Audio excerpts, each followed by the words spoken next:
जो प्याज खाई है ना, वो आपके पसीने से बनी हुई प्याज खाई है। हम तो आप ही के यहां से आती थी जो प्याज, उसी पे गुजारा करते थे।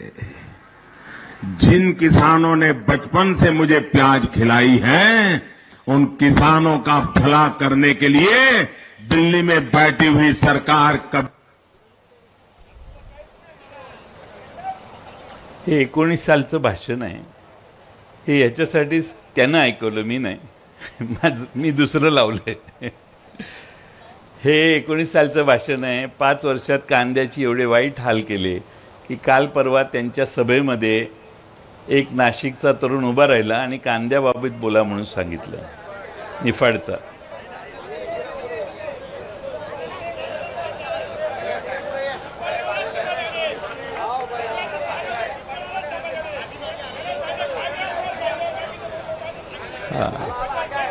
तो बोलला, तुम्ही नाही। तर तो बोलल्यावर भारत माहिती आहे मला सगळं मागं काय चाललेलं आहे, पुढे बघून मी सांगू शकतो, तुम्ही काही चिंता करू नका, माहिती आहे मला। पण तो असं बोलल्यानंतर भारत माता की जय अशा घोषणा देऊन त्याला बंद करण्याचं काम केलं। जाऊ दे, आता ते कांद्याचा विषय, तुम्ही आश्वासन आणि कांद्याला दिलेली वागणूक तुम्हाला माहिती आहे। आता हे लाव। नरेंद्र मोदी आणि अमित शाह या देशाच्या राजकीय क्षितिजावर नाहीसे झाले पाहिजेत। ही जोडगोळी ही या देशाला घातक आहे। मी इतकं खोटं बोलणारा पंतप्रधान मी माझ्या आयुष्यात आजपर्यंत कधीही बघितलेलं नाही।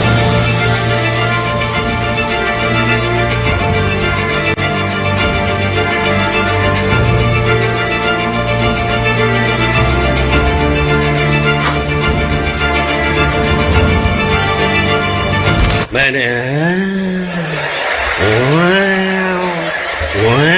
कुठून त्या गाड्या जातात का आजूबाजूनी, असं बोलतं का कोण? नरेंद्र मोदी आणि अमित शाह या देशाच्या राजकीय क्षितिजावर नाहीसे झाले पाहिजेत। या दोघांना तर नाहीच नाही, परंतु या दोघांना मदत होईल अशाही कोणाला मतदान करायचं नाही। याच पंतप्रधानांनी सांगितलं होतं की मी या देशातल्या परदेशामधनं मी पैसे आणीन, जो काळा पैसा परदेशामध्ये आहे तो पैसा सगळा मी इथे परत आणीन, भारतामध्ये आणीन, आणि या देशातल्या प्रत्येक माणसाच्या खात्यामध्ये मी 15-15 लाख रुपये टाकीन। बोलले होते की नव्हते? एक प्रयोग आम्ही नरेंद्र मोदींचा पाहिला, ज्यांनी देश खड्ड्यात घातला।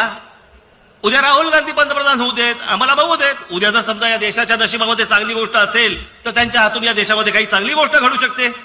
पंतप्रधान हा या देशाला पर्याय कधी होता? कोणी दिला होता? कोणीच दिला नव्हता। तुम्हाला माहिती पण नव्हतं की या देशाचा पंतप्रधान कोण होणार आहेत म्हणून। पण ही जोडगोळी ही या देशाला घातक आहे। आता नवीन घातक झालेल्या लोकांचं बस। सध्या 5 वर्षापूर्वीची भाषणं मी तुम्हाला का दाखवतोय, लोक किती बदलतात। आता काल बिनशर्त पाठिंबा दिला साहेबांनी, आपल्या बिनशर्त पाठिंबा दिला आणि पुन्हा 5 शर्ती घातल्या, या या या या गोष्टी करा। आज मी हे यासाठी आपणाला सांगतोय की या देशातल्या जनतेनं आता निर्णय पक्का केलेला आहे। महाराष्ट्रातले 2 पक्ष फोडले, पक्ष फोडाफोडीची गरज नसताना या महाराष्ट्रातले 2 पक्ष फोडले आणि त्यातले सगळे आपल्या बाजूला आमदार घेतले।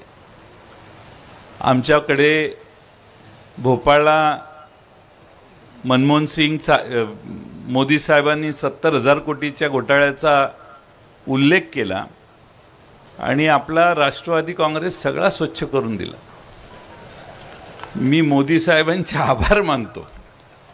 आज मी आपचे काल लीडर भेटले, नेते भिवंडीला, मी त्यांना म्हटलं तुम्ही काय आमच्यापेक्षा मागे आहे तुम्ही? ते काय म्हटले? तुम्ही म्हटलं आमचा भारतातला सगळ्यात स्वच्छ पक्ष आता राष्ट्रवादी काँग्रेस शरदचंद्र पवार पक्ष आहे म्हटलं, दुसरा कोणताही पक्ष नाही, एवढी आता आम्ही स्वच्छ झालोय।